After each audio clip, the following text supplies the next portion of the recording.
Hey everybody, welcome back to part two of Tuesday, April 14th. I think I got the date wrong for the first lecture of today. I don't know how that could have happened. It's my brother's birthday, so if you see him, say hi. Anyway, we're going to pick up the story, the second of two lectures for today. This is our last lecture before the midterm, so the material we cover here we'll wrap it up before the midterm. So when we left things off last time is the election of 1796, and the two factions that had developed during Washington's presidency had lined up against each other. You had on one hand the Federalists. They're the faction of Alexander Hamilton and, in this case, Vice President John Adams, who was their candidate for president in 1796. The Federalists are the faction who believe in a strong central government. They emphasize what's good for business people because they believe that will be best for everybody. And so that included things like support for a national bank and high tariffs. They were stronger in the North, especially New England, and generally the northern states.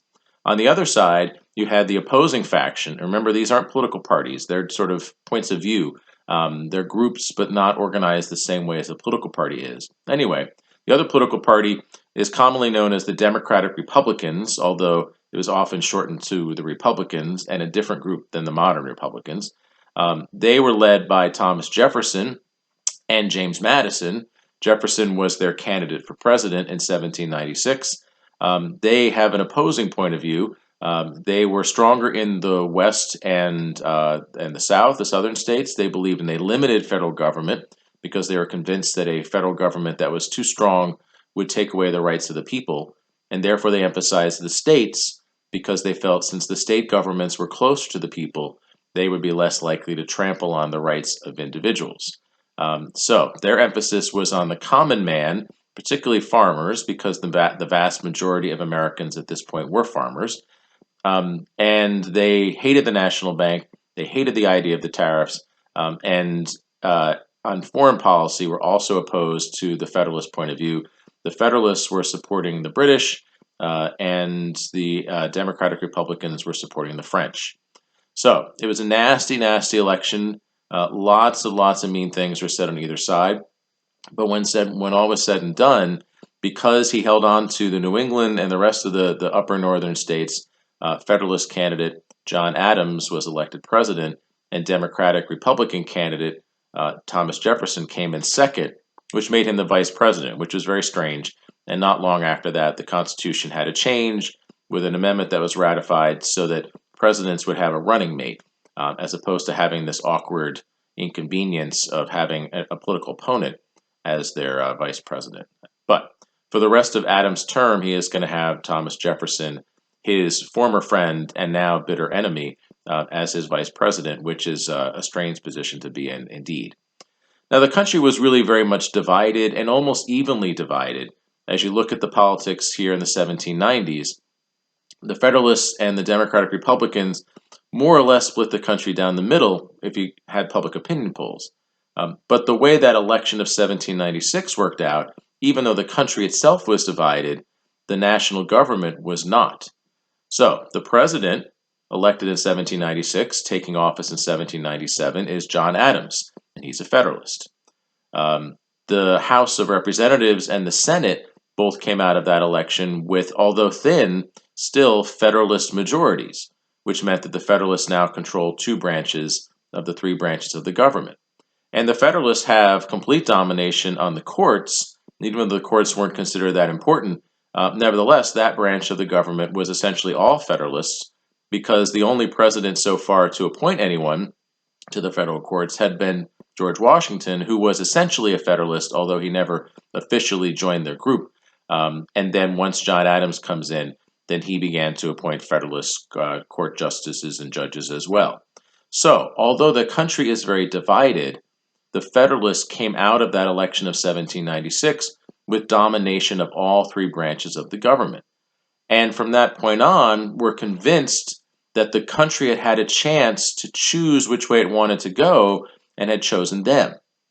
So their philosophy was that, yes, there were factions.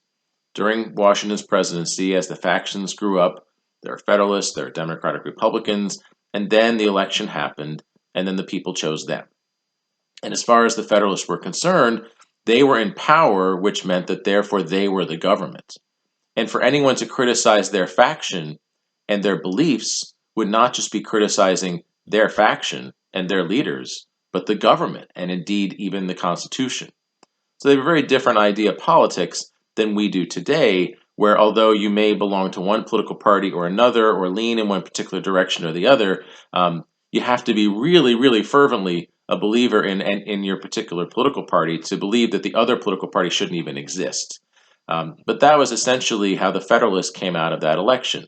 They were convinced that from this point forward, they were the government. And for the Democratic Republicans to continue to exist and to criticize the things that they did, which of course the Democratic Republicans did do, well, as far as the Federalists were concerned, that was almost treason. And therefore, the Federalists, who have really kind of a razor thin control of the government, nevertheless, they have control of the government. And they got very nervous about the continuing attacks on them from their Democratic Republican enemies. And those attacks continued. It didn't really matter to the Democratic Republicans who'd been elected. They were just as upset at Federalist policies as they had been before the presidential election. So the Federalists began to completely overreact to continuing attacks on their policies by the Democratic Republican minority, and were convinced that if the Democratic Republicans weren't somehow squashed, that this would lead to the destruction of the country. And honestly, these people should have known better. But the context of the time, the heightened concerns of the time, and the fact that people from Washington on down were convinced that factionalization, dividing the country into political ideologies, that this would eventually destroy the country. The Federalists felt that they were the country, and anyone who was working against them was going to destroy the country. And so therefore, they overreacted in a big way, and began to do some things that later they would regret, although, too late at that point. Another concern that the Federalists had, as they looked at the way the country was developing, in the late 1790s, they noticed that there was a relatively small but important number of immigrant voters who had arrived in the country in recent years. In those days, immigration essentially was come one, come all, and you could vote almost as soon as you arrived in the country. That decision was made locally, but for the most part, as soon as you arrived, if you said you want to be a citizen, then they swear you in and they let you vote. It's pretty much the deal. So there were a bunch of immigrants who had arrived in the 1790s, and especially in some of the swing states, New York and New Jersey, some of those middle states there that were sort of right in the middle of either the Federalist New England or the Democratic Republican South. A bunch of these immigrants had arrived who really, really were not pro-Federalist, and that was because of their ethnic background. There are a bunch of Irish immigrants who began to arrive in small numbers, but a significant number of them at first. And the Irish opposed the Federalists because the Federalists like the British, and the Irish hate the British because the British had been oppressing their country for centuries. There also were a number of French immigrants who arrived in the country around the same time, some of them coming from France, others of them coming from the Caribbean. There was a big slave uprising in what's now Haiti in the 1790s, and that led a bunch of the French people who had previously run that colony to flee in terror, and a lot of them wound up in the United States, and they also wound up voting for the Democratic Republicans because they hate the Federalists, because the Federalists like the British, and frankly, the British and the French just don't get along. So the Federalists are looking at this situation. They're worried about the Democratic Republicans entirely, and they're also worried that the Democratic Republicans are getting help from the French and Irish immigrants who've been arriving in the country, who, from the point of view of the Federalists, not only were dangerous because they vote for the wrong group, but also they were convinced that they were bringing dangerous ideas. The French are considered radical from the point of view of the Federalists, who not only are pro-British, but also more pro-status quo, and were scared of what they saw going on in the French Revolution. The Federalists wanted to do something about these voters and to limit their political power, but also to limit their ability to swing the next election.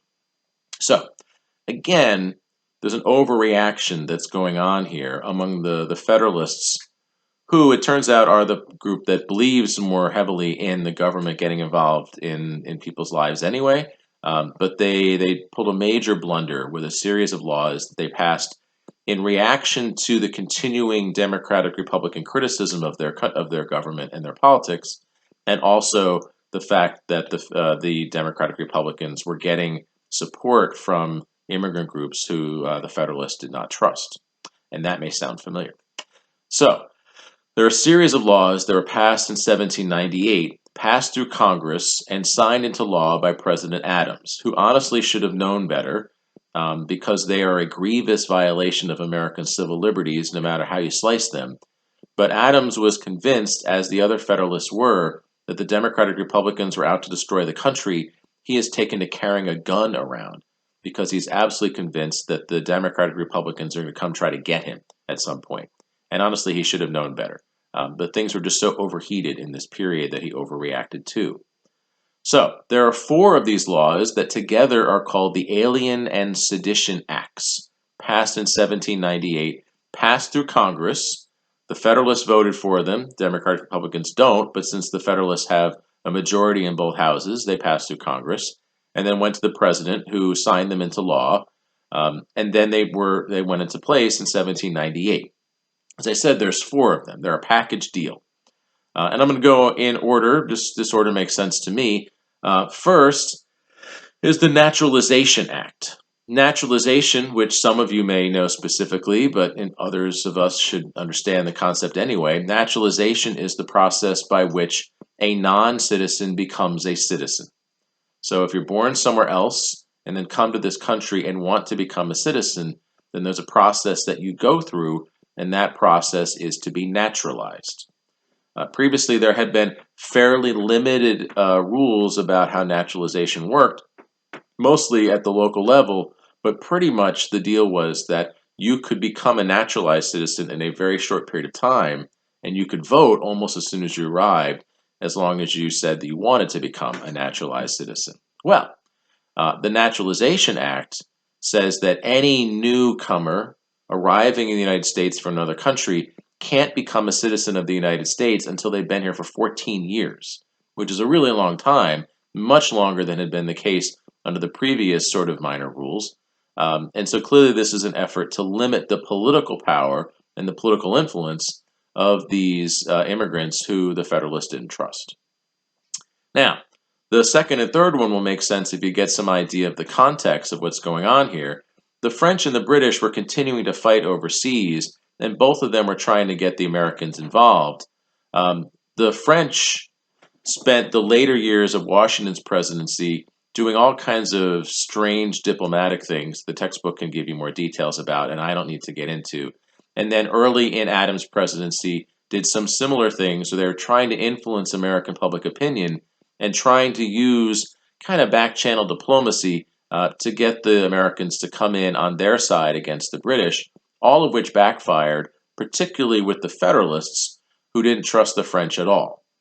And so once John Adams became president, a lot of this conflict or sort of simmering problems between the U.S. and the French really began to come to a boil, and many people were convinced that with a Federalist president in charge, and with these continuing things that were going on with the French trying this, that, or the other, a lot of people were convinced that the U.S. and France were going to go to war at some point. Now, it didn't happen, but for a few years there, that seemed like a very likely scenario. So, in times of war, the Federalists were concerned about what would happen with all these people from the country that they assumed they would be going to war with. Can we trust these people? So, the second and third of the Alien and Sedition Acts were designed to address that. The second one is one that's called the Alien Enemies Act, which absolutely sounds like it's out of science fiction, but it's not.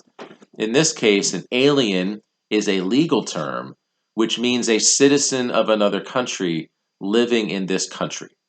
So anyone who is a citizen of whatever country out in the world who lives here is legally defined as an alien.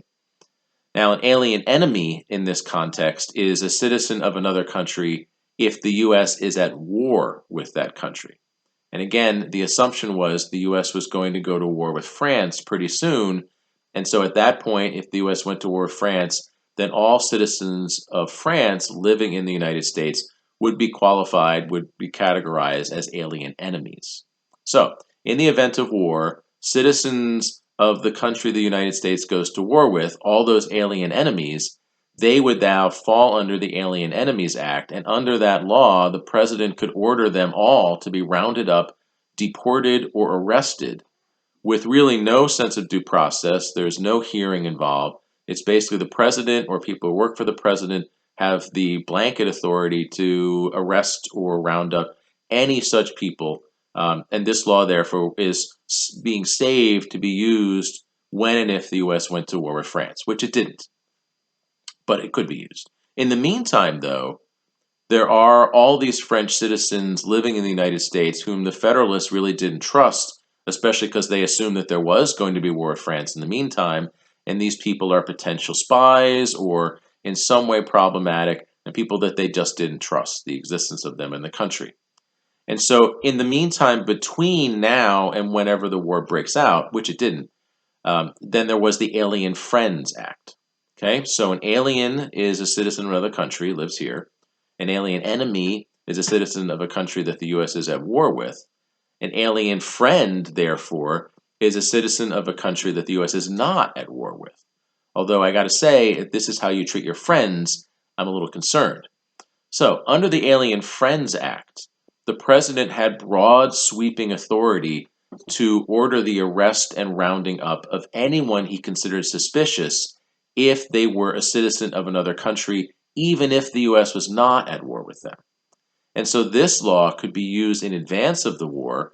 Again, the war never happened, but it could be used in advance of the war for the president to order the rounding up and deportation of people who are from the country that he's feeling suspicious about, if he thought that they might be dangerous to the country in one form or fashion. All right. And then the last of the Alien Sedition Acts is called is called the Sedition Act. We did the Naturalization Act. The Sedition Act, which helps give it its name, sedition is anti-government speech when you get down to it. Speaking or publishing something that is inclined to attack the government or implies the overthrow of the government. And so sedition is a legal term, and it can be broadly construed. Theoretically, if somebody just says something mean about the president, then they might actually be engaging in seditious speech. Normally, it's defined as someone who is saying, "Hey, let's go out and overthrow the president," or "Let's knock off the governor," or whatever, something like that. That's usually how sedition is defined.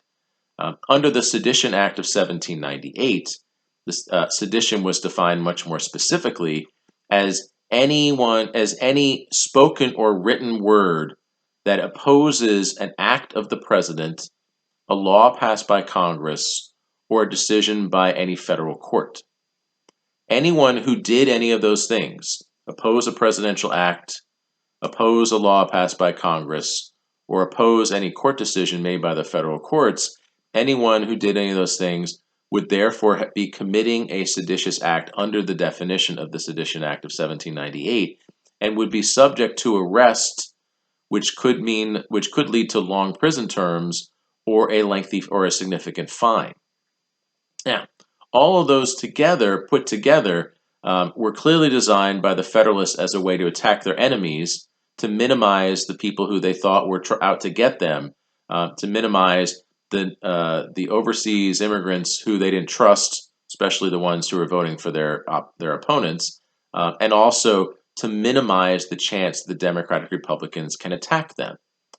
And yet, put together, they are clearly the grossest violation of civil liberties in the first 100 years of the United States history, with the exception of slavery, which is, of course, inherently a violation of civil liberties, already existed and sadly will exist until 1865. Put that aside for a second, because it already existed in a sort of a separate category.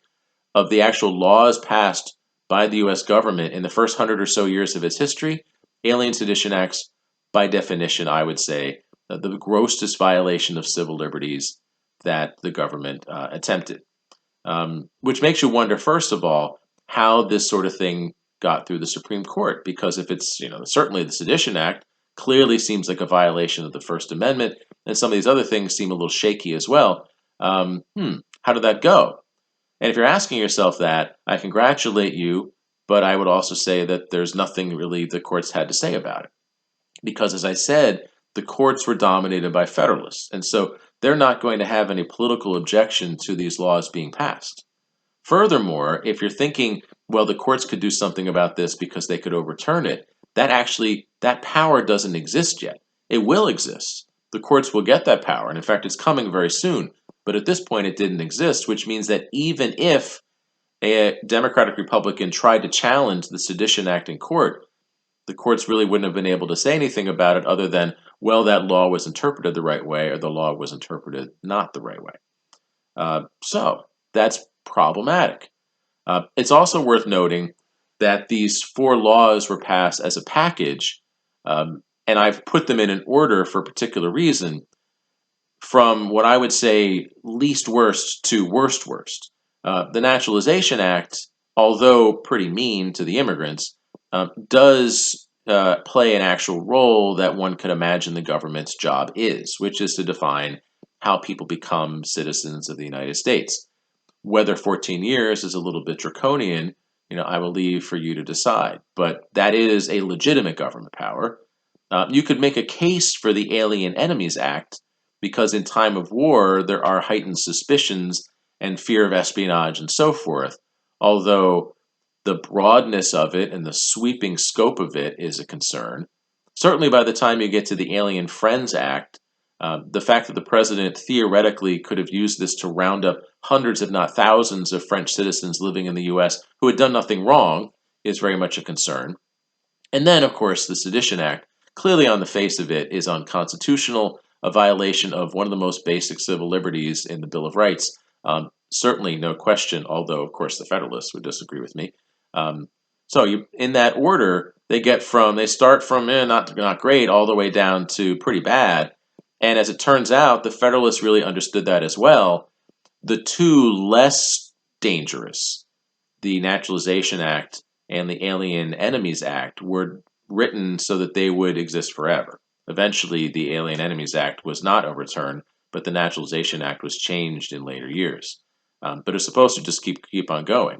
The two more dangerous, the two that really clearly step over and violate people's rights, the Alien Friends Act and the Sedition Act, were written so that they would expire at the beginning of 1800, which meant that if there was a change of administration, that Democratic Republicans wouldn't be able to use this against them. Sneaky. Also sneaky is the fact that the Sedition Act says that you can't say anything bad about the president, about Congress, or about anything that the courts do. But there's another person in the federal government that got left out, which is the vice president. Under the Sedition Act, you could say whatever you want about the vice president, and you're not actually breaking the law. And that was done deliberately because the vice president was Thomas Jefferson, the leading Democratic Republican. And so to say things about him and to say that his policies were bad, you didn't in any way run any risk, and therefore the Federalists could say whatever they wanted about him, but people can't say anything about Adams or the Congress that passed this law. In fact, it is seditious speech to say that the Sedition Act was a violation of the First Amendment, because then you're attacking a law passed by Congress. So, as it turns out, the Naturalization Act was put into place. The Alien Enemies Act and the Alien Friends Act were never actually enforced. The threat that the president could use them was available to John Adams for the rest of his presidency, but things eventually calmed down between the U.S. and France, and so he didn't impose them, although they are still dangerous as they exist on the books. And then the Sedition Act was used.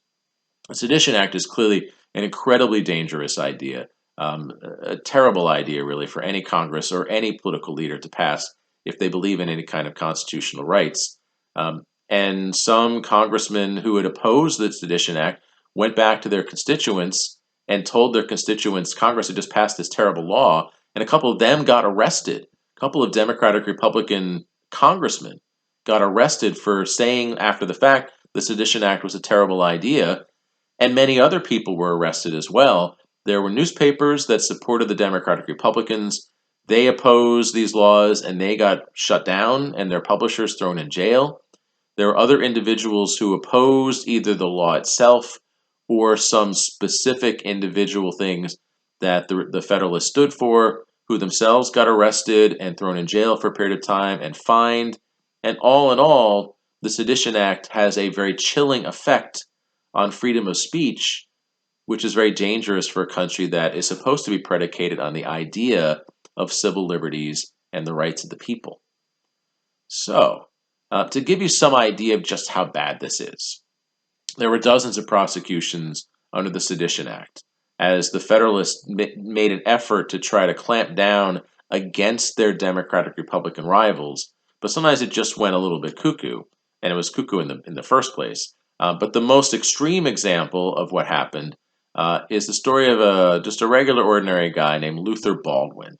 Luther Baldwin lived in Newark, New Jersey, and he never would have shown up in any history books, and he barely is in any history books now, except that on one particular day in Newark, Luther Baldwin decided to go out drinking, as one does sometimes. Although those of you under 21, please try to wait.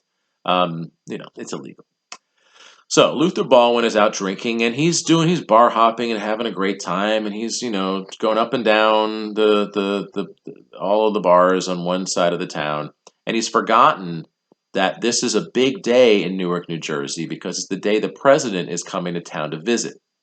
President John Adams is due in town, and he's going to stay the night, and they're going to have a big banquet in his honor.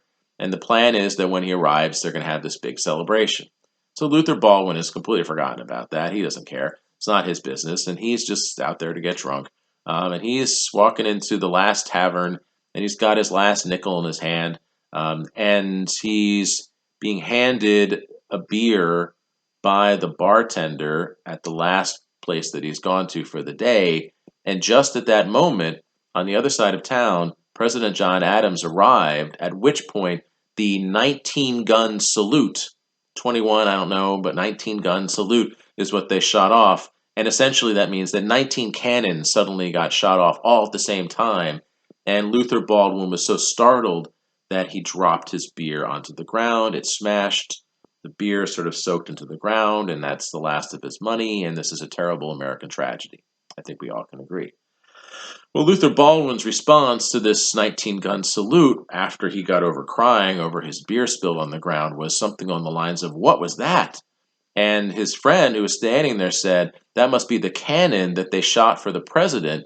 And Luther Baldwin is so upset that he turned to his friend and said, "I hope they shot that cannon up his ass." Well, in the history books say, "I hope they shot that cannon up his A dash dash," but I figured out what the word was. Anyway, it turns out, though, that the bartender, the guy who served Luther Baldwin this ill-fated drink, is a Federalist. And hearing Luther Baldwin say this terrible, horrible thing about the president, that he hopes he gets shot by a cannon in a very uncomfortable place, well, that led the bartender to decide that he needed to call the police. And next thing you know, Luther Baldwin and his friend wind up in jail. And the next day when they sober up, they go before the magistrate. And Luther Baldwin has to explain that, I didn't really actually want the president to get shot. I was just kind of upset and a little bit drunk. And he got found guilty and fined and had to stay. He couldn't pay the fine because he had no more money, and stayed in jail for a while. And the story got turned into a big story that the Democratic Republicans used as evidence of just how bad the Sedition Act was. And honestly, if you can't say dumb stuff when you've been drinking, if you can't make sort of a joke with your friends, then probably there really is no free speech. And the Luther Baldwin story, it probably is evidence of just how bad of a law the Sedition Act was. So, and it's a bad law. There's no question that it's a bad law, except that you can't say that it's a bad law. I would be in trouble for saying that. This is on YouTube now, and for the rest of humanity, for the rest of time, it could be found and people could use it against me, and Lord knows what would happen to me. I'd be having to do the rest of these videos not from my basement, but from a jail cell. And probably the Wi-Fi is not that very good there.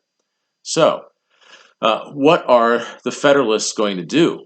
I'm sorry, what are the Federalists did it? What are the Democratic Republicans going to do? Because how can they even go against it if they complain about the Sedition Act and the overall package of alien sedition acts? Then they're going to get arrested. They're going to get thrown into jail. It's a very dangerous time to be a Democratic Republican, even though about half of the country really does agree with them. Well, what are they going to do? Because the Democratic Republicans, they don't control the presidency, they don't control Congress, and they don't control the courts, which seems like there's nothing left, right? Right?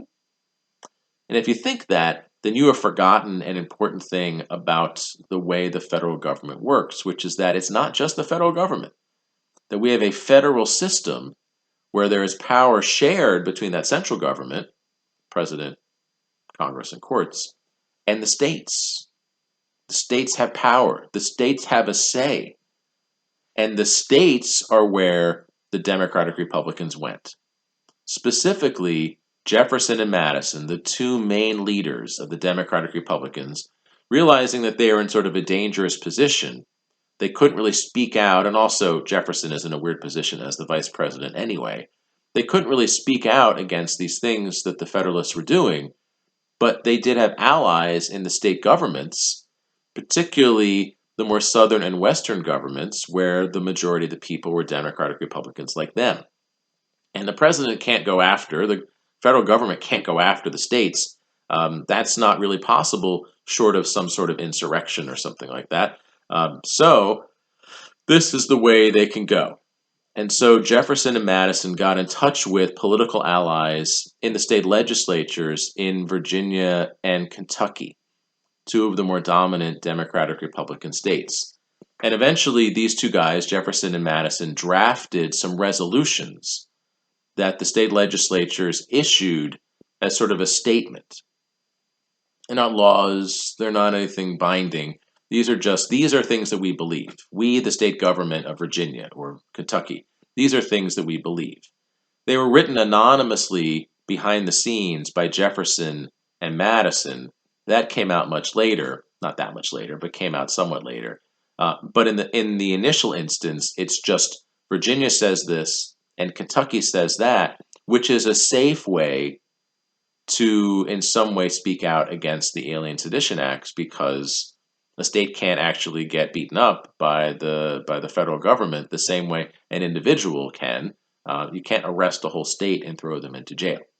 So, in the Virginia and Kentucky resolutions, anonymously written by Democratic Republican bigwigs Jefferson and Madison, the two state legislatures said that they believed, first of all, that the Alien Sedition Acts are terrible, that they're a violation of the rights of the people, and they furthermore said that the states, because the states created the Constitution, should have the right to stop bad laws passed by the government created by the Constitution.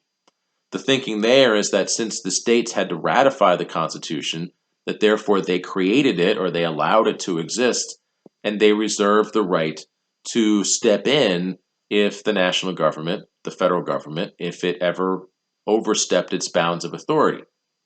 And so the theory is that states could somehow get rid of or nullify a law passed by Congress. What exactly that means in terms of sort of the day-to-day running of the country and how that could work, the Virginia and Kentucky resolutions really don't lay that out in any particular way. And I'm not totally convinced that Jefferson and Madison had thought all the way through all the ramifications of what this might mean. And in fact, later on, as we get farther into the 19th century and closer to the Civil War, there are going to be other politicians who are going to think through the ramifications of this and are going to be happy with the idea that maybe states can override federal laws. Really, if that's true, then it means that there really isn't much of a constitution and that it's more or less just going back to the Articles of Confederation where the states had all the authority. For now, though, the Virginia and Kentucky resolutions are a chance for Democratic Republicans to see that somebody is standing up for them, a chance for states to step up against what is clearly a violation of the people's rights by the federal government, and a chance for Jefferson and Madison to sort of get the word out that, yeah, we're still here. And so, in the end, the Alien Sedition Acts turned out to be a terrible political disaster for the Federalists. They clearly had overstepped what they should have been allowed to do. These laws are an absolute terrible disaster. And although it's hard for people to talk about it in the streets, it's hard for people to publish articles in the newspapers or whatever about them. A lot of people turned against the Federalists because of these terrible laws. And the Federalists also have another problem, which is demographics.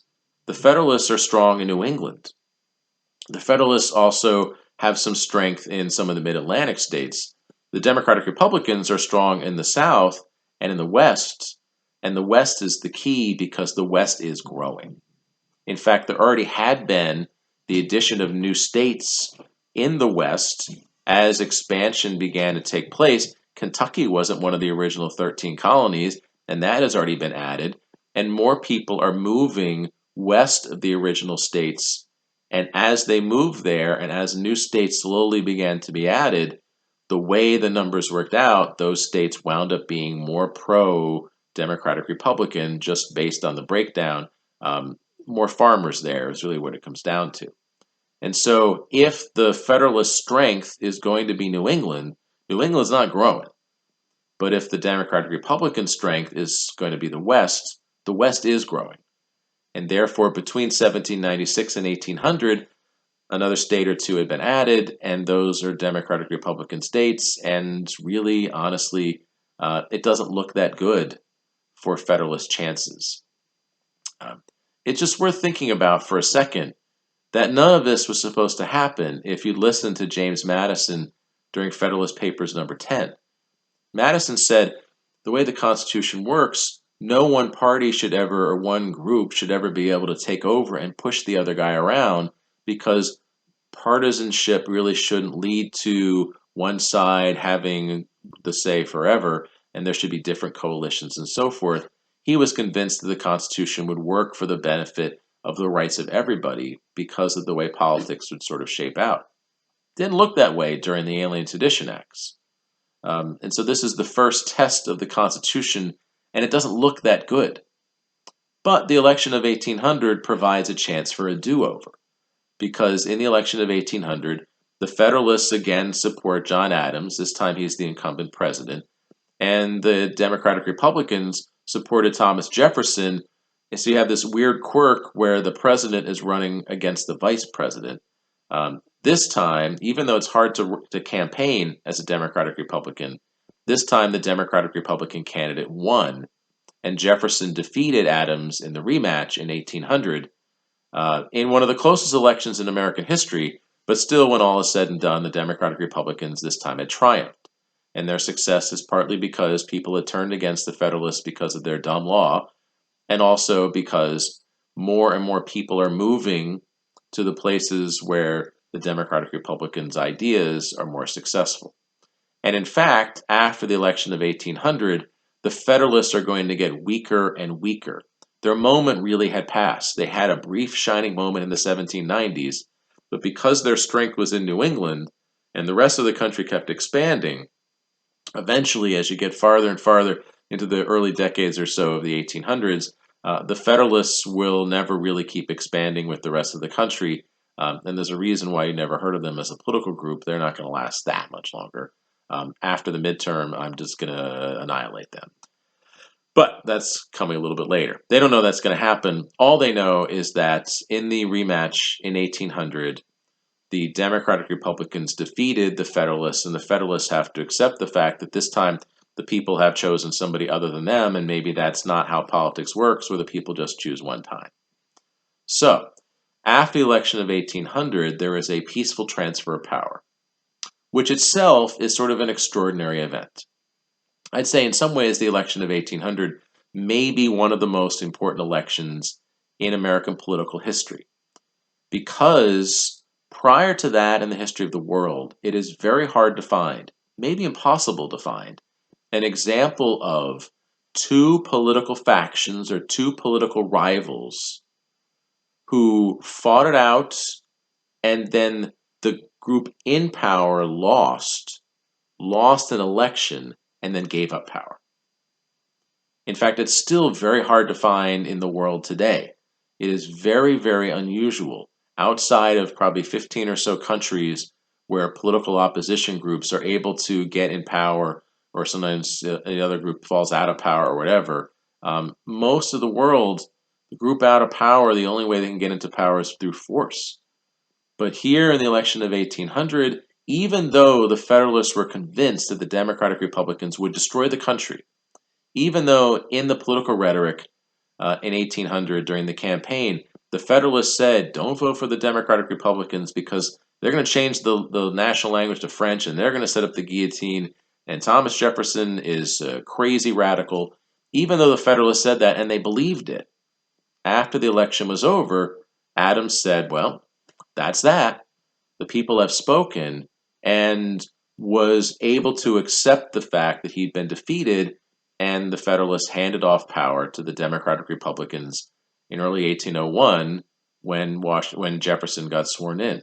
That's kind of an extraordinary thing and shows that maybe the Constitution does work, although in this case it took a little while, because elections can change the direction of the country. Now, Jefferson takes over in 1801. Adams leaves the presidency and is pretty unhappy, pretty worried, convinced that his old friend has gone completely bonkers, absolutely convinced that he's going to destroy the country. It's a very bitter moment for John Adams.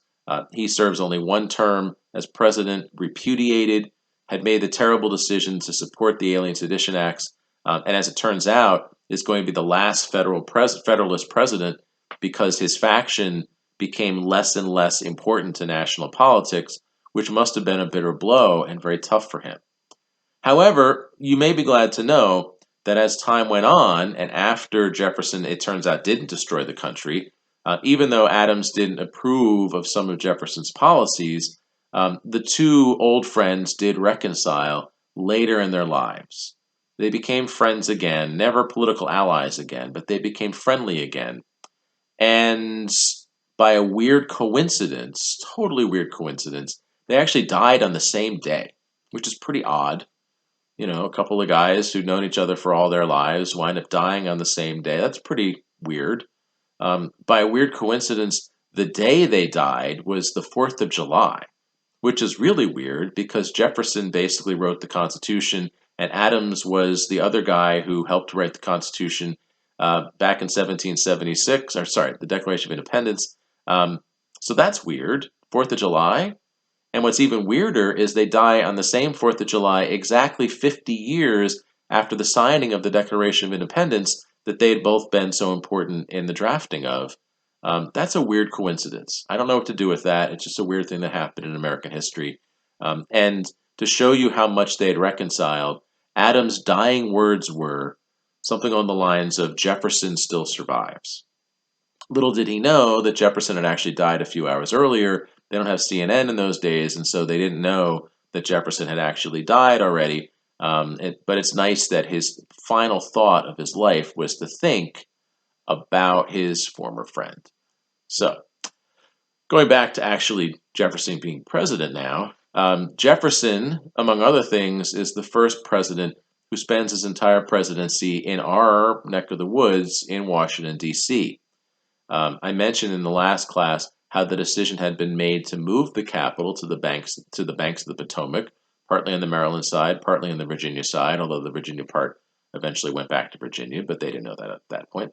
And Adams had very briefly, late in his presidency, spent a little bit of time in the new District of Columbia, which is just being laid out, very rough, as they're just beginning the process of building it out of the swamps of the Potomac River area.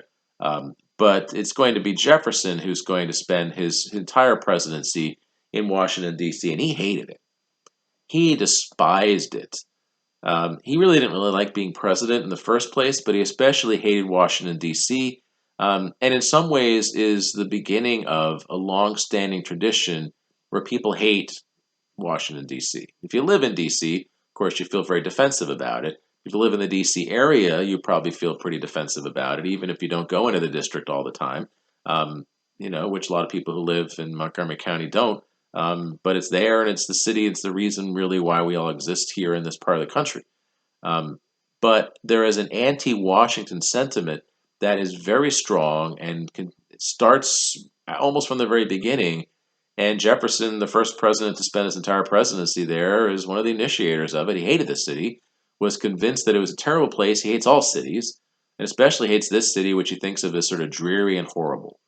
And in fact, there is a long periodic set of reasons why some people start thinking that maybe the capital shouldn't be where it wound up being. And a couple of times in the 19th century, there are people actually consider there's actual votes in Congress for whether or not they should move the capital away from where they've originally built it. And a couple of decades down the road, in the 18 teens, after, as we'll hear, there's some destruction that takes place in Washington, D.C., there's a discussion that maybe this is an opportunity to start from scratch somewhere else, which didn't happen, and they rebuilt. Then later, after our semester is over, but just so you know, in the 1870s, the government and the culture, political culture of Washington, D.C. is such a scandal. It's so embarrassing the way the city is run and the way politics in the city is run, that there's discussion of maybe closing down the capital and moving it more to the middle of the country. At that point, they're thinking of moving it to St. Louis. And the only reason they didn't was that it would be expensive.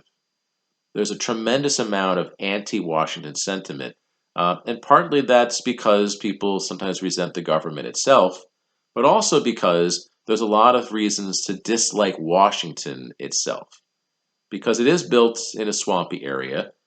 It is hot and humid a lot of the year. Congressmen who get voted and get sent down to DC a lot of times hated the place. In fact, for a long time, if you were a politician and you had the choice to run for Congress, and then you have to go to DC, or run for your state legislature and go to Annapolis or Trenton, New Jersey, or Providence, Rhode Island, or whatever, a lot of politicians would rather run for the local office because then they are closer to home and they don't have to go to DC, which is a ridiculous place that nobody likes to go to. It's so hot and it's so swampy and it's considered to be so kind of disease ridden and dangerous as a result, that Congress is only in session for a few months out of the year, just during the cold weather months. Uh, Politicians often serve one term in Congress and then never try to get reelected. If they're going to come here and they're only going to be here for a few months anyway, nobody ever bothers to get any permanent residences. They just stay in the hotels or the flop houses or the equivalent of the Days Inn. And visitors who come to DC for decades are always just unimpressed by what they see. There's the president's mansion, and it's a pretty decent looking house. You know, it's built over time, but it quickly has some stature to it. And then on the other side of Pennsylvania Avenue is the Capitol, where Congress meets. Doesn't get the dome until around the time of the Civil War, and at first is just sort of a boxy looking building that's not all that impressive. And that's pretty much the whole government. There's a couple other government offices, and they're nothing special. And then there's Pennsylvania Avenue, which sort of a wide avenue, but mostly just a muddy street. And then there's a few homes and hotels and private residences scattered around, and then the rest of DC is just farms. So on the map, it's been laid out with these grand avenues and with the possibility of having some stature if it ever really grows up. But for the most part, it just looks like kind of a sloppy mess.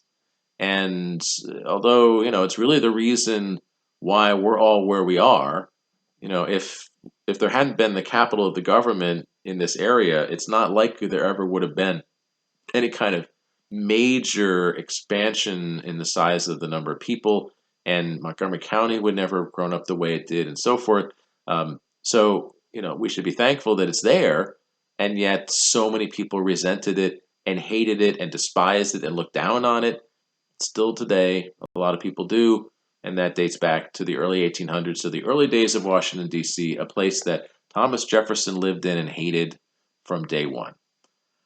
So, Jefferson not only hates Washington, he also hates government.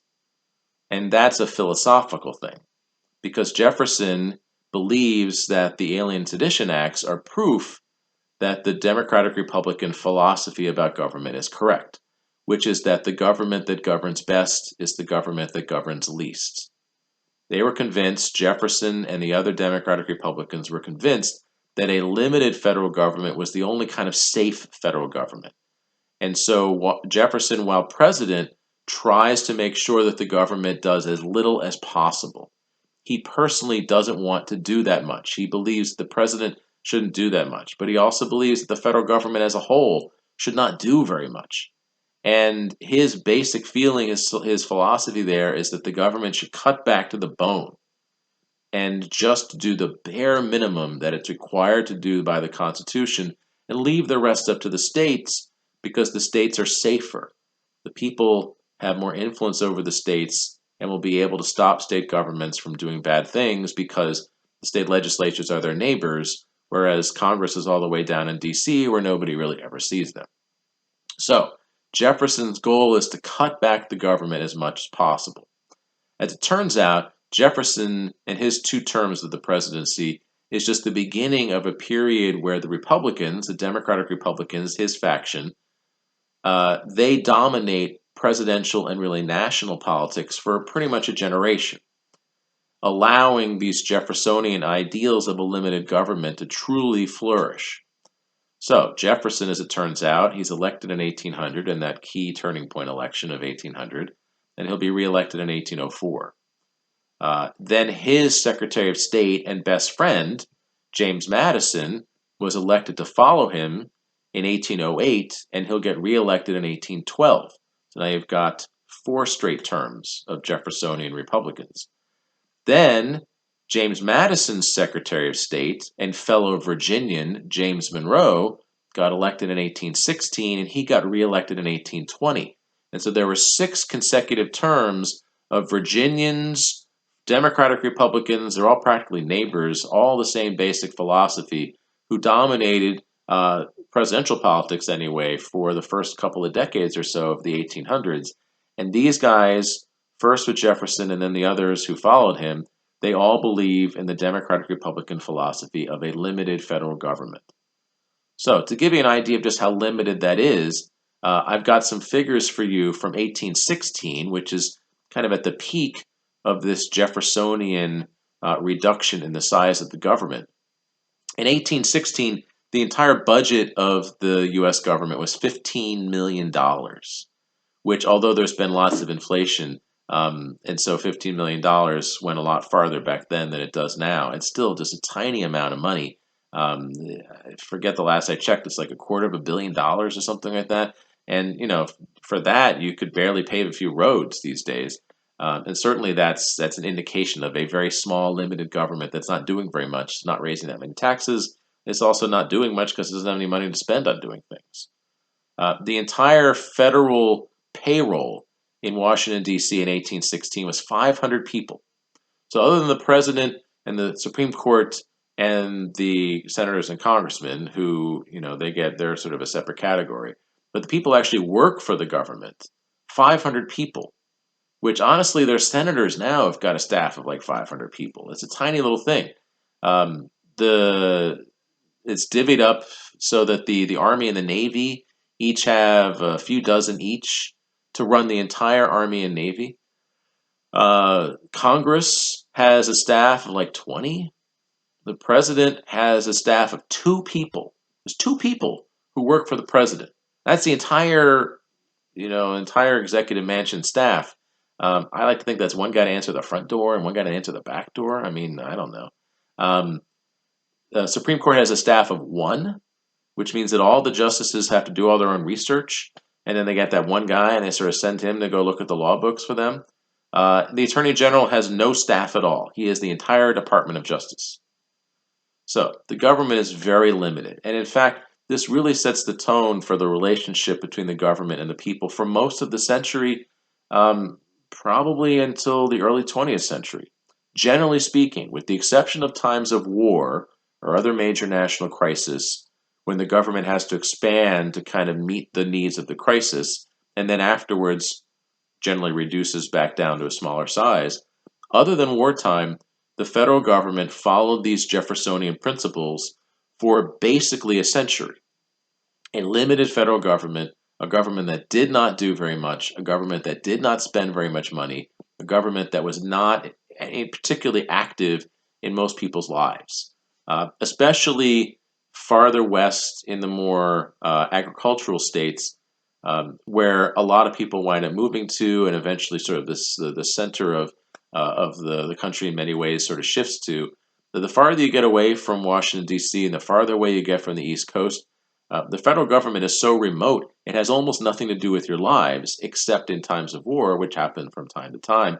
But other than that, you could go your entire life, and other than voting for your local, your local representative to Congress, you may not have any idea really what's going on in Washington D.C. other than what you read in the papers, because it has so little to do with you. Most people go through their entire lives with almost no direct contact with the federal government and its authority. One exception being the post office, the only real branch of the federal government that has any direct contact with ordinary people is the mail. And even that works differently in the 19th century than it does today. For the most part, especially in the rural parts of the country, the post office doesn't bring the mail to you. There's a postmaster in your town. They get the mail dropped off wherever they live, and then they put a notice in the newspaper, hey, Bill Sparks, you've got a letter waiting for you. Come pick it up. And oh, by the way, you owe 20 cents, because the way postage worked in those days, the person who receives it is the one who has to pay the postage. And you can imagine some of those letters just sat there. So that's a very small thing, and that's really the most connection that most people ever had with the government, because Jefferson wanted it that way. He believed in a very limited government that did not do very much. So, as it turns out, because he doesn't believe in a government that does very much, and honestly, he'd like to spend his entire presidency sitting in the president's mansion reading books, because that's really what he loves to do anyway. Um, he literally sits in his mansion reading books. People come to knock on his door, and in those days, anybody could just walk up and knock on the president's door at any time. And he answers the door himself, sometimes in his bunny slippers or whatever. He's always wearing a robe. He never dresses up. Um, and diplomats from other countries would come and they'd want to talk to the president. And it looks like an impressive building, but then he lets them in. He takes them into the one room in the house that he's got a fire going where it's warm and all. He's got a few Triscuits or something lying around, and he gives that to them and says, hey, what can I do for you? And it's clear that everyone who visits him is sort of bothering him because he's ready to stick back into the book that he's got in his hand. That's how he wants to run the presidency. And he's shutting down embassies in other countries, and other than expanding the Navy, which he did think was important, other than that, he has a very limited idea about what's supposed to happen. So it's not surprising that some of the big events of his presidency are not things he actively sought out, but kind of things that happened to him.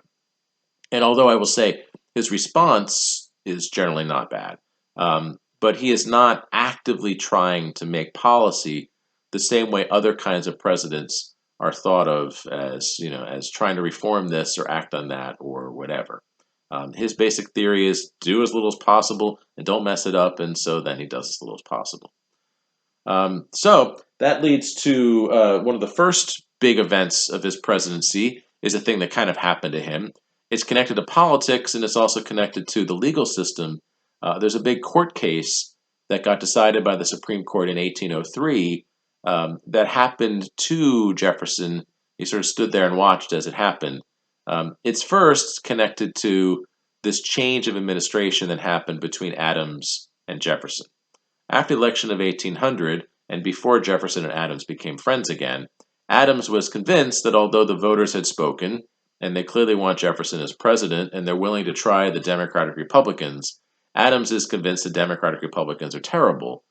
And so, in the last months of his presidency, between the election and when he had to move out and give up power, Adams did his best to fill every government job with a Federalist like him. These days, we accept the fact that a new administration will bring in new people for all the key jobs. But in those days, that was gauche. You don't fire people who have been left over from the previous administration. Presidents get to fill positions other than their cabinet.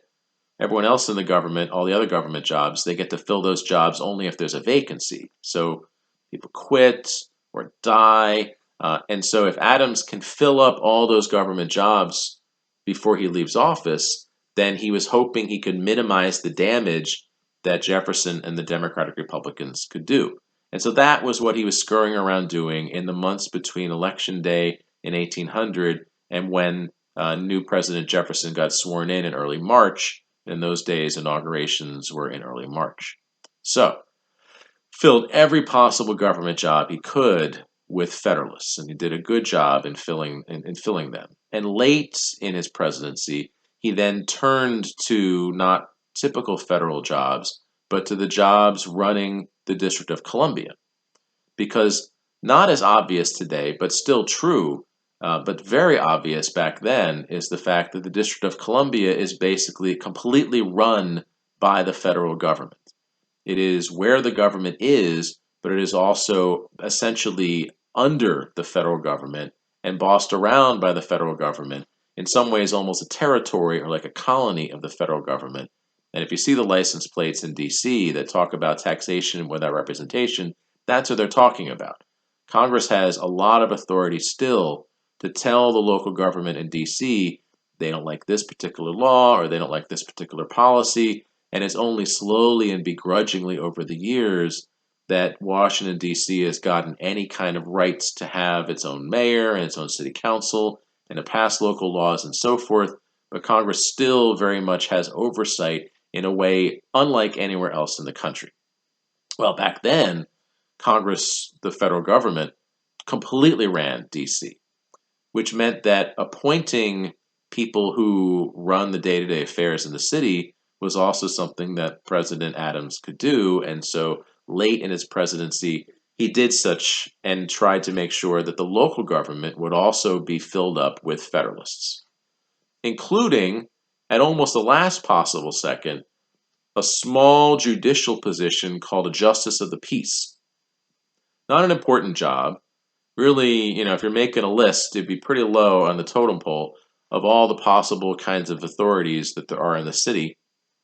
And so the guy he appoints to this position is a fairly obscure local Federalist named William Marbury.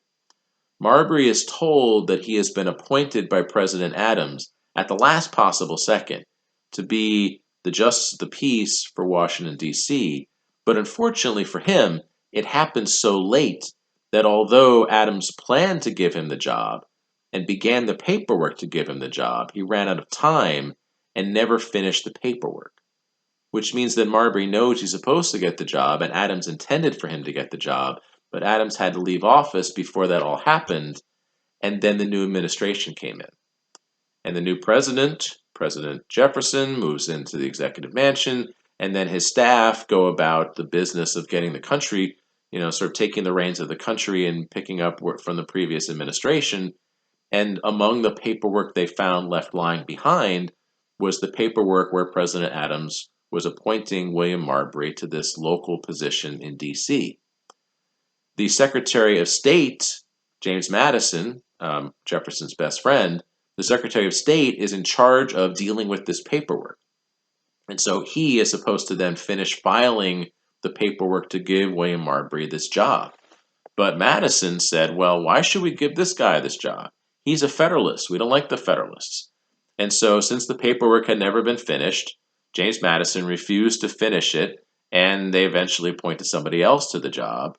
Marbury knew he was supposed to get the job, and he's so upset that he did what every good American would do. He went to court.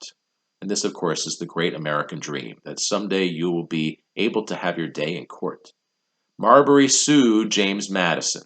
Madison was the guy who refused to file the paperwork to give him the job that Marbury knew he deserved, and therefore William Marbury sued Secretary of State James Madison in federal court, demanding the job that he knew he had the right to get. Now, the way lawsuits work, you can't just sort of write or get your lawyer to say, that guy was mean to me, and so therefore I deserve to win. The way court cases work is that you need to have some sort of legal justification for your position. And so what that means is that you can't just say, according to me, that guy was mean, and so the courts should give me $1 million. Instead, what you need to do is say, according to such and such a law, that guy was mean to me, and therefore you should give me $1 million. Or in this case, you should give me my job. So when Marbury sued James Madison, he said, according to such and such law, and you don't need to know what the law was, an obscure law that the government had passed a few years earlier, that law he believes gives him the right to the job. And so according to such and so law, I get the job. And then he sued the Secretary of State. And this quickly went to the Supreme Court of the United States, which is not surprising because it's going to be an important case. It involves the president's top people, and it's a fairly important decision that the Supreme Court's going to have to make, even though in the end it's about a job that's really not that important. And everybody knows what the court's going to decide. Because in 1803, when it got to the Supreme Court, the court is still very heavily Federalist dominated. This is the thing about the courts. Because judges and justices get their jobs for life, even though the Federalists themselves are starting to fade away by this point, they have an extra influence on the courts because they, the previous presidents, had appointed all these judges and justices, and therefore they appointed people like them. So the Supreme Court is dominated by Federalists, and its Chief Justice, a Federalist from Virginia named John Marshall. Everyone knows, of course, he doesn't like Thomas Jefferson, he doesn't support James Madison, and so it's obvious what's going to happen here. And in the Marbury versus Madison decision, everybody is expecting that Chief Justice John Marshall will speak for the court, and he is going to make a decision where they're going to give Marbury the job. That's what everyone expects. But John Marshall, who turns out to be a brilliant legal mind and maybe the most important Chief Justice in the history of the United States, one other possibility is Earl Warren in the 20th century, but they're in the top two right there. Marshall saw an opportunity in this case to make his branch of the government more important than it previously had been. Marbury is small potatoes because there's other things that Marshall can do with this case. And so in the decision for the court, and the way it works is that a draft of a decision is written, and then when enough of the justices agree that that's the majority opinion, then they issue that as their decision. The decision in this case was drafted by Chief Justice John Marshall and came out in 1803 in their response to the Marbury versus Madison case. John Marshall, writing for the court, says that Marbury, the Federalist who was suing for his job, doesn't win. Because, and this is the because that matters, because the law, and who cares what the law was, totally obscure law, doesn't matter to the story. The law that Marbury rested his case on, that law was unconstitutional. And therefore, since Marbury based his case on an unconstitutional law, he loses and doesn't get the job, although it'd be nice if Madison gave him the job anyway, because he, was supposed to get the job, but still legally, he doesn't have the basis for his lawsuit and loses the case. Now, this is really the crux of the Marbury versus Madison decision. Marbury kind of fades away. The real issue here is, how can the Supreme Court decide if a law is constitutional or not? This is the first time that the courts had made such a decision. In fact, it's the first time in the history of the world, as far as I know, that a court has actually made such a decision. Now, not only in the US, but in many other countries, courts have this right, but Marshall came up with it. Marshall invented it. If you look through the Constitution, you will not find anywhere where it says the Supreme Court shall have the right to determine whether or not a law of Congress is constitutional or not. It doesn't say it. And Marshall said, yeah, it doesn't say that. But he says it's implied. Because in the powers of the Supreme Court, as defined by the Constitution, if the Supreme Court is going to be able to do its job, it needs to be able to step in if there are laws passed by Congress that break the Constitution, and therefore only the courts really should have that power. And so he decides, based on a long explanation of some of the language of the Constitution, that it's an implied power using a very loose interpretation, a loose construction of the Constitution, and says that from this point forward, this is a power that the Supreme Court will have. Not just in this case, but in the future, any Supreme Court all the way down the line will have the right to determine whether or not a law is constitutional. That power, the power of the courts to determine the constitutionality of a law, is called judicial review. And essentially, John Marshall made it up.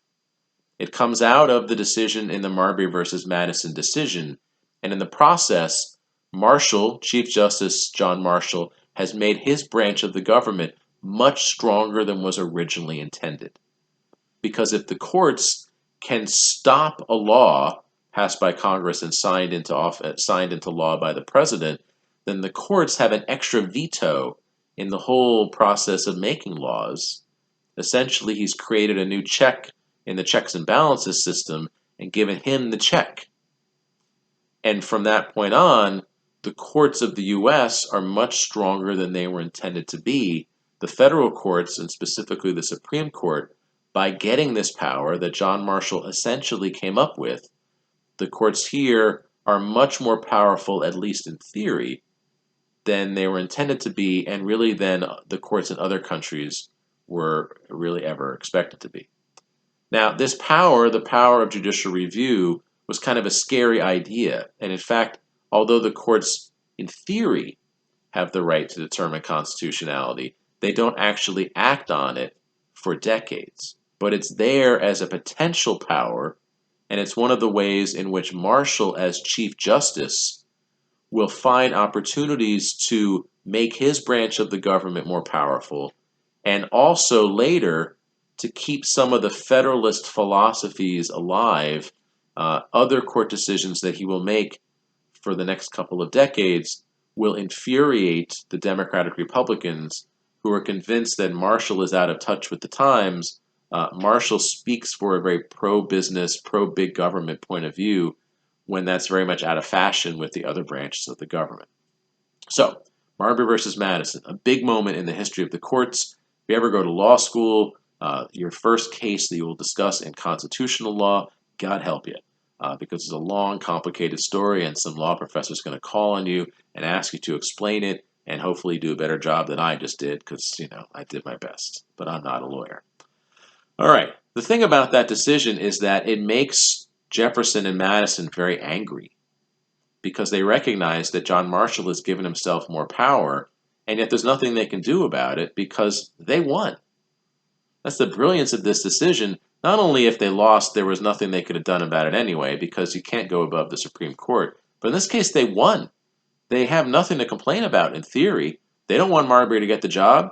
John Marshall says Marbury doesn't get the job. They win the case. Except that in the process, John Marshall has given his branch of the government all this extra power, which the Democratic Republicans, Jefferson, Madison, and the rest of them recognized could be very dangerous. And certainly represents another part of power in the country that they hadn't expected they'd have to worry about.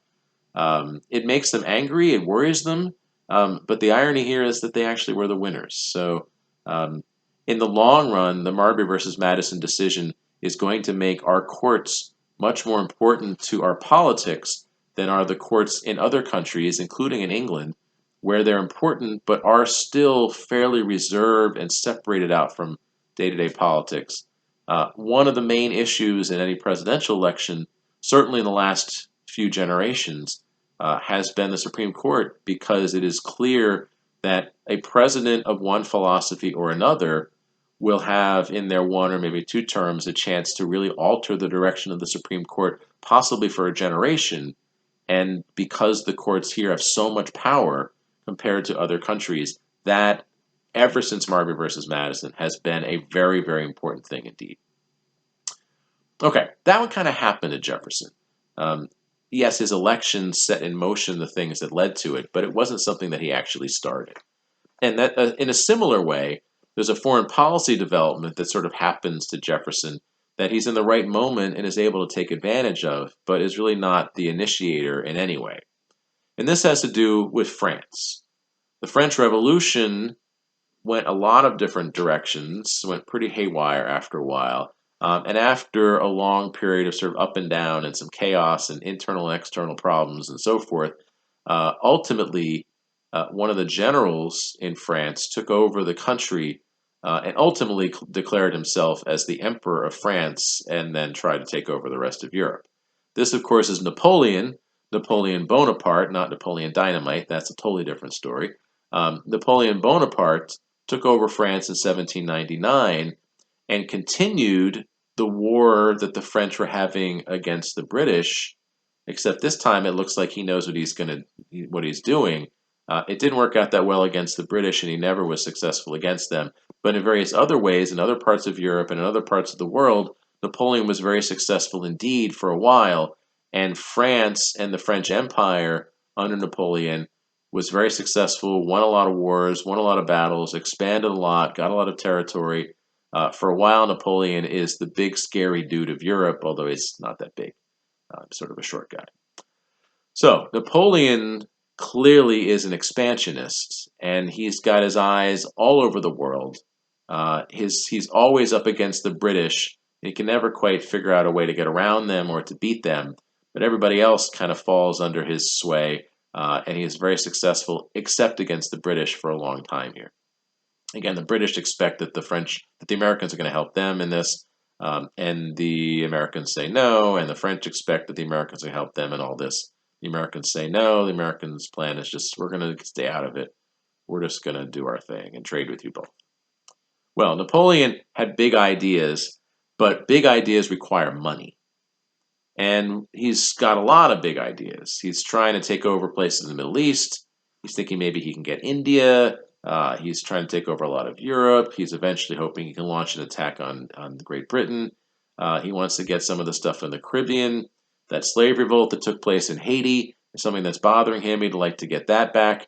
Good for him that he lost, or good for the slaves, the former slaves that he lost, because they deserve their independence. And in the middle of all this, Napoleon also put his eyes on North America, because there was a part of North America that the French used to control, that old French Empire that they had to give up after the 7 Years' War, or French and Indian War. The large Louisiana territory, which was basically about a third of North America that had been previously controlled by the French, that got turned over to the Spanish after 1763. The Spanish Empire had continued to decline, however, and Spain and its power internationally was really on the wane. And so as this rising power under Napoleon and France began to be a big deal, ultimately, right at the turn of the 1800s, Napoleon was able to get the Louisiana territory back from the Spanish. And so on the map in the early 1800s, there's a big section again that is ruled by the French. And that's scary for the Americans. Because on the one hand, they knew that there is Spanish territory farther to the west, but they don't really think that much of the Spanish. They assume that they can kind of push the Spanish out of the way. But Napoleon seems like a pretty big deal. And if Napoleon is taking this territory, he's clearly not going to stop there, and they're worried that either they're going to get kind of hemmed in, or that maybe Napoleon will sort of come their way next. This is pretty scary news. But Napoleon was only able to hold on to the Louisiana territory for a few years, wasn't able to get very much out of it, because he has so many things he's trying to do that he had to prioritize, and in the end he had to lower the priority of North America in favor of what he hoped would be one final attack on the British, which cost money. So he's trying to raise money that he can use to pull together a navy and to get all the armaments and stuff that he needs to attack the British, and in the end he's never going to be successful against the British. But he's thinking, well, I can come back to North America later. For now, I need cash. And it was clear that the Americans were worried that he had this huge Louisiana territory just across the border from them, and so they're the obvious buyers when it comes time to peddle the Louisiana Purchase as a way to pay for his war against the British. So in 1803, Napoleon's French government got in touch with Jefferson's American government and said, what do you think about buying the Louisiana territory from us? And the figure that they offered, that they asked for the whole Louisiana territory, was laughably small, all things considered. They're asking for $15 million, which I don't have that kind of money. And of course, allowing for inflation, it's even more. But still, when you add it up, this is a huge amount of territory, and Napoleon is basically giving it away for a song if somehow Jefferson can come up with $15 million, which he doesn't really have because he believes that the government shouldn't really have that kind of money anyway, so he has to do some fancy dancing. Jefferson, at first, is not sure if he's allowed to even do this. He has such a limited sense of what the government is allowed that he's worried that he may need to get a constitutional amendment quickly added to give him the authority to purchase land from another country that would be then annexed to the United States. But he recognized that that would take forever, and in the end, he swallowed his principles and accepted that he sometimes would have to do things that maybe he didn't think he was allowed to do if it was best for the country. A good lesson about the difference between being a critic who's not in power, when you can be very pure ideologically, and the person in power who sometimes has to compromise.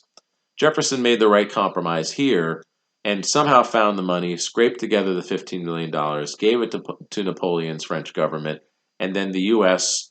got that huge Louisiana territory, much of the interior, the sort of middle third of present-day United States, came to the U.S. in this transaction, almost doubling the size of the United States, in the process making the U.S. one of the largest countries in the world just by sheer square mileage, although not nearly in terms of population. Jefferson was convinced that this was his crowning achievement, and in some ways it was, although any president would have accepted this offer. You'd be a fool not to. Jefferson was convinced that this would ensure the success of the Republic, because he and the other Democratic Republicans were convinced that the success of the country was predicated on the common man, which he perceived of as the farmer. And so Jefferson thought, by getting this much land, that it'd be possible now for farmers for generations to have places that they could go and move to and establish their farms and ensure that that would be the dominant thing for the country.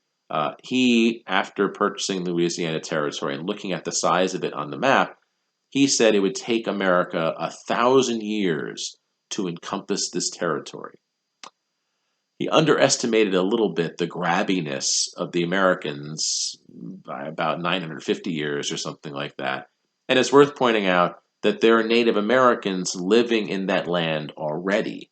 And in fact, in not a very long time, just a couple of generations, those Native Americans had lived in land that the French ruled, then the Spanish ruled, then the French ruled, and now the Americans ruled, and nobody had asked them at all what they thought about it. I can guess what their answer would have been. Leave us alone, pretty much, is going to be their response. But this is happening to them, and they're going to do their best to respond to it. So, not long after the Louisiana Purchase was finished, Jefferson sent a friend of his named Meriwether Lewis, along with an army guy named Clark, William Rogers Clark, and the two of them led an expedition to try to explore in this territory and see just what they had gotten, because there really weren't that many maps, and there was a limited understanding of even just how big it was or what resources there were, also what Native American tribes lived in this area, and so forth. The Lewis and Clark expedition, which lasts a couple of years, heads out from St. Louis and goes up through the top corner of Louisiana and eventually even out of the Louisiana Purchase all the way to the Pacific Ocean, and then came back and reported what they had seen. It's a famous story. I'm not really sure that it's really that important because somebody would have eventually have gone there. And some of the stories that they come back with are interesting. The Native American guides who helped them out and so forth. The fact that they survived at all. Some of the great natural resources that they saw. But I'm not entirely sure that the Lewis and Clark expedition is worth a lot of our time because honestly, somebody would have explored there eventually. But they're well known in the 19th century and continue to be talked about today as an example of some of the explorers who are going to begin to give the Americans some idea of just what is in this territory and the sheer scope of it. And Jefferson, as I said, thought that this was going to be the crowning achievement of his presidency and probably his most important legacy. But Napoleon over there in France wasn't done because Napoleon continued to try to fight against the British, and he never was successful in squashing them or defeating them, and the British kept wriggling away and eventually are going to defeat him, which comes a big surprise to him. But for a while, for much of the 1800s, the first decade of the 1800s, things get pretty serious between the British and the French, and as things heated up, Jefferson tried to do what Washington had tried to do, which is to be neutral, to stay out of it. And the French and the British responded as they had in the 1790s, if you're not going to help us, then foo on you, and therefore went after American ships.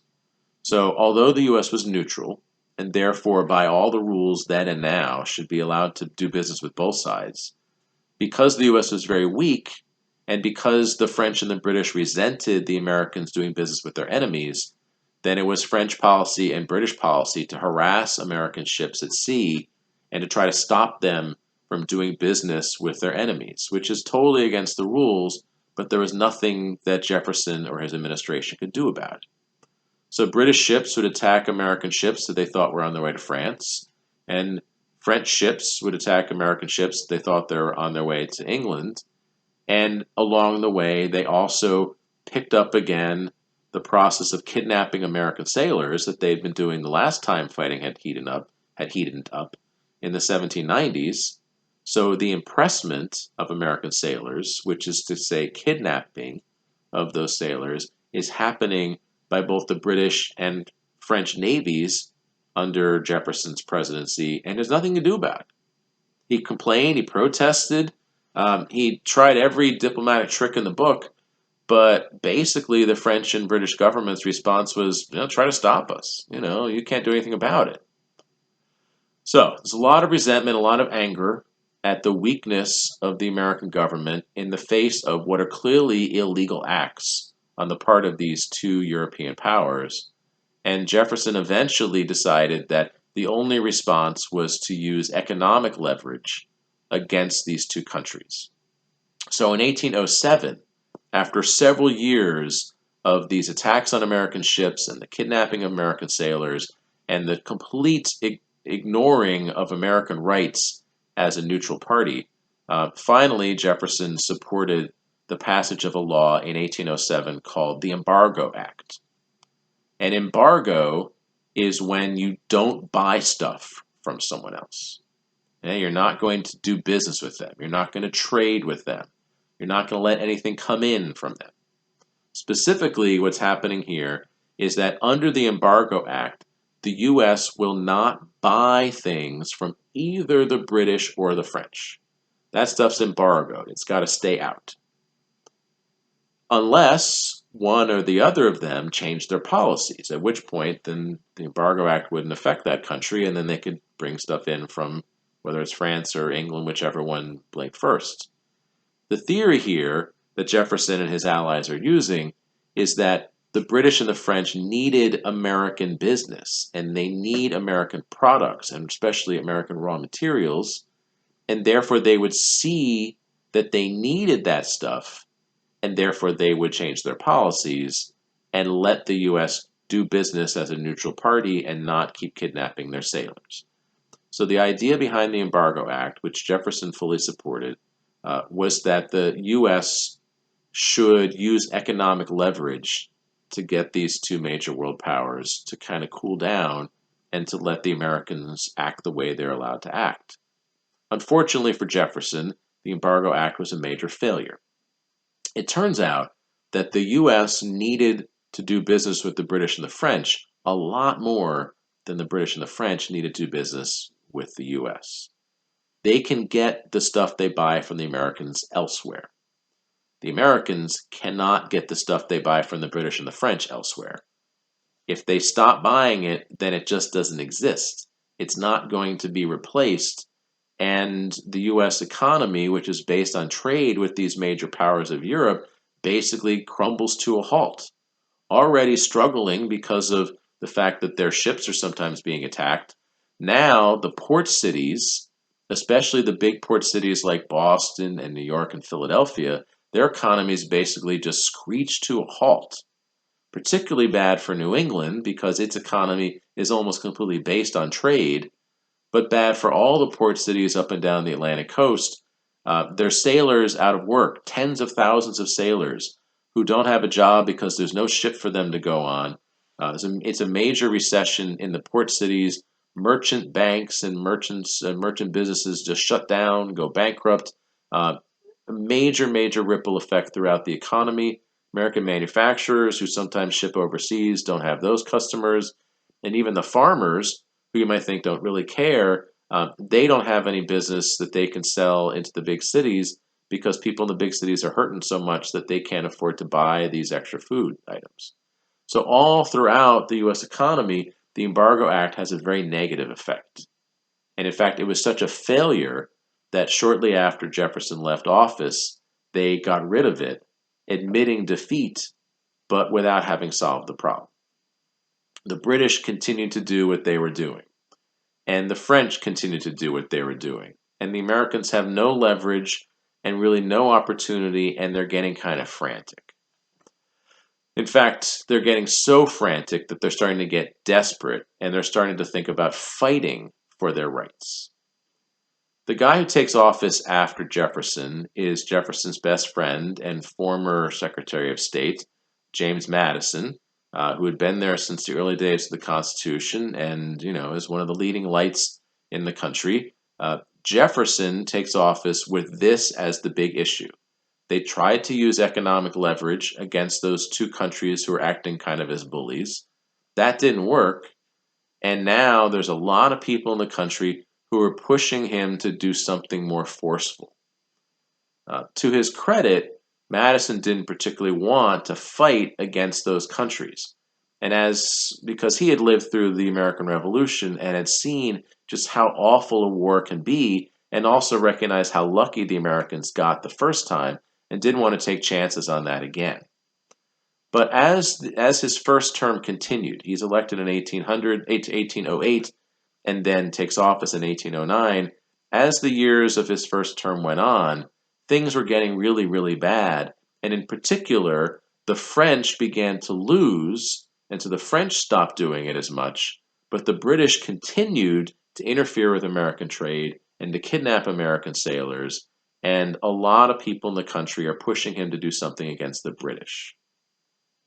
In particular, there's a group of young politicians, most of whom were too young to remember the American Revolution and thus have no direct memory of how bad a war could be. A bunch of younger politicians are staking a claim to the idea of patriotism and to the idea that the Americans should stand up for themselves. As a group, they get the nickname the War Hawks, and they include people we're going to hear about later. There's a guy from Massachusetts named Daniel Webster. There's a guy from South Carolina named John C. Calhoun. And probably most importantly, there's a guy from Kentucky named Henry Clay, who will become the youngest Speaker of the House around this time. These and other younger politicians are making their name as patriots and are pushing for war against England. England is interfering with our trade. England is not letting us be a neutral party. England is kidnapping our sailors. England is doing mean things about our native. Wait, what? One of the other things that the Warhawks, and eventually that a lot of the Americans are saying, is that the English are interfering with the Indians, which is, it's a little weird. It's a weird thing to say. It requires a little unpacking.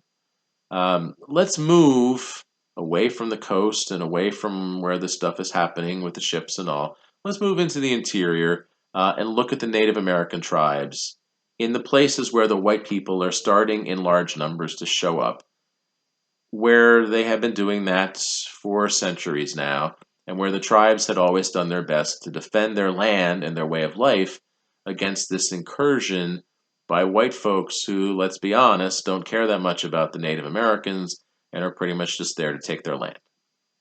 Well, there is an important Native American tribe in the Great Lakes region. The tribe is called the Shawnee, and they are led at this time in the first decade of the 1800s by a tribal leader named Tecumseh. Tecumseh has a brother named Tenskwatawa, and I've totally mispronounced that name. I did my best, who is nicknamed the Prophet. These two guys together came up with a vision not just for their tribe, but for all the tribes in their region. Tenskwatawa, the Prophet, became well known not just in his community, but all throughout the Native American tribes in the Great Lakes region for a religious philosophy similar to Pope back in the 1680s with the Pueblo peoples. The Prophet told his listeners that the reason why they were losing their land and the reason why Native Americans in general were kind of losing out to the white people was that they hadn't fought for their culture, that they hadn't fought for the old ways, that they had accepted things like white people's clothing and European style guns and liquor and even religion, and sometimes even intermarried with some of the Americans as they showed up. Um, as far as the prophet was concerned, what needed to happen was completely ridding themselves of any trace of the Americans or the Europeans or the white people's ways, and to go back to the old traditions, the old religion, and the old way of life. And at that point, then their relationship with the natural forces around them and with their deities would come back into balance and things would be better. And this is a very powerful idea that he is encouraging his listeners to think of, because he's diagnosing a problem and offering a solution in a way that will lead to them feeling better about themselves as Native Americans, as people who are ancient and connected to the land around them, with the problems being these white folks who are coming in and taking their land. So those ideas were electrifying for many of the people, not just among the Shawnee, but among other Native American tribes in the region. And Tenskwatawa's brother, Tecumseh, the political leader of the Shawnees, the chief of the Shawnees, he had a different kind of a vision, which is a political vision. As far as he could tell, the reason why the Americans had been successful, and prior to that, the British or the French or the Spanish, the reason why the white folks had been successful in taking land and then pushing farther and farther into the interior was that they divided and conquered. They would settle somewhere, and then the tribe there would have to defend themselves. And then once the Americans or the old British or the French or whoever, once they had succeeded there, then they expand a little bit farther, and then there'd be some other tribe, and then they would fight, and then the Americans would win there, and then they'd expand and so forth. And the reason why the Americans won, or back when they were the colonists, the British won, was that they're all united and all the tribes work for themselves and don't really work together. So Tecumseh says, listen, here, they're coming for us. The white people are starting to show up. There are settlers in the Great Lakes region, and clearly they're not going to be satisfied with just a little bit of land. They're going to want the whole thing. All of the tribes in this region need to work together to defend ourselves against that incursion by white people. And what he's calling for is an alliance among all the Great Lakes tribes where they will mutually defend each other against white incursion on their land. His political idea plus the cultural ideas of his brother, together they made a lot of the tribes people, not just in his tribe, but many of the tribes in the Great Lakes region, believe that they had a reason and a chance to fight back against the Americans taking over their land. As far as the Americans are concerned, that whole land belongs to them, but the Shawnee and the other tribes in the region know they were there first. And now they have a plan and a philosophy that will allow them, they think, to try to fight back and stop the American expansion and at least sort of keep the Americans where they are. And then, maybe that'll be the end of that. And that's a perfectly logical response to the American expansion and to the history of American expansion that goes back to the days of Jamestown. But the Americans not only are freaked out by this story that the Native Americans are going to try to fight back and keep them from expanding, they also can't believe that Tecumseh or any other Native American chief came up with this themselves. To them, this is just too smart. And their racist preconceptions about what they believe to be the sort of lesser quality intellect of Native Americans led them to make a serious blunder, which is to assume that this wasn't an actual Native American idea, but actually instead was a British idea. Because the Great Lakes, on the one side, of course, is the US, but north of that is Canada, which is British. And the American theory was that some British people in Canada had sort of whispered in Tecumseh's ear and suggested this idea as a way to cause trouble for the Americans. Because after all, if the US can't keep expanding, then it would stay relatively small and thus somewhat weaker. And the Canadians, as part of Britain, would continue to be big and powerful.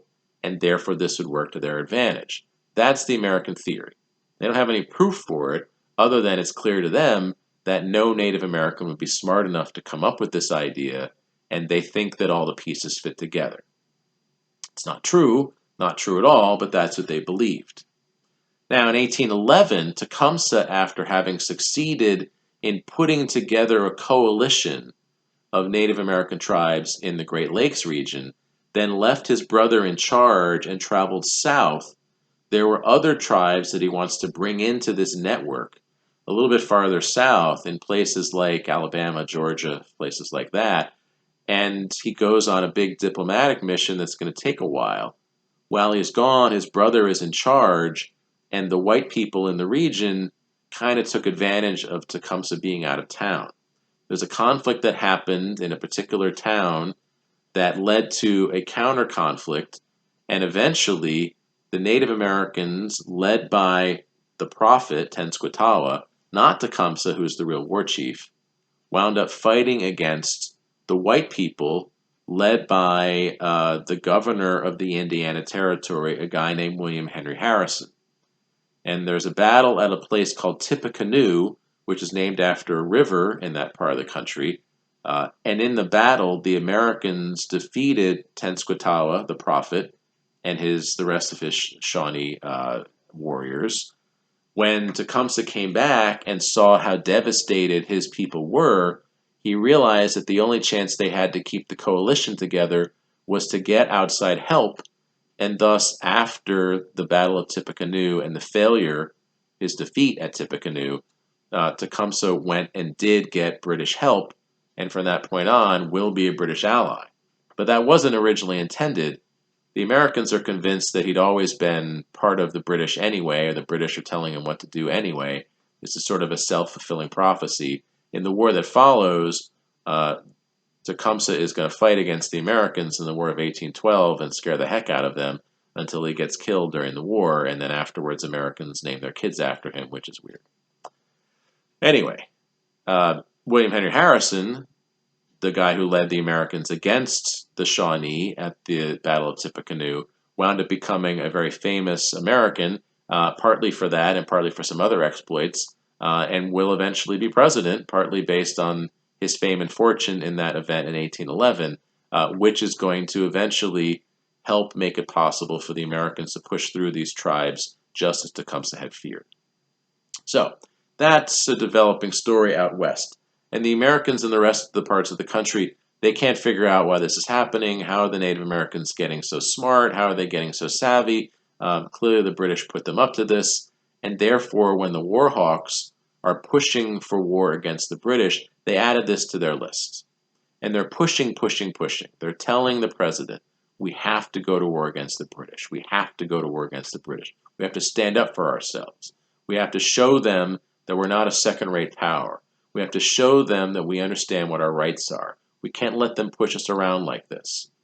And Madison did his best. He fought against the sentiment of the country, which is a rising sentiment of patriotism and jingoism and war-oriented, we must fight for ourselves. Madison was scared to death of what happened if indeed they ever do go to war against the British. But finally, he just had no choice. A series of events that were incredibly embarrassing on the high seas eventually forced his hand, and he felt he had no choice, and therefore he asked Congress to declare war on the British in 1812. It's worth pointing out that's how wars are supposed to go. The Constitution doesn't give the president the right to declare war or to do any war making.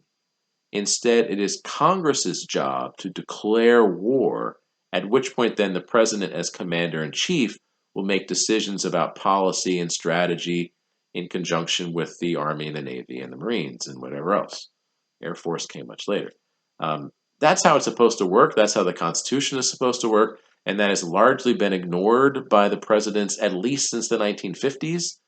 We've had very few declarations of war since 1941, and yet our soldiers and Marines and Air Force corporals and whatever have been all over the world for decades.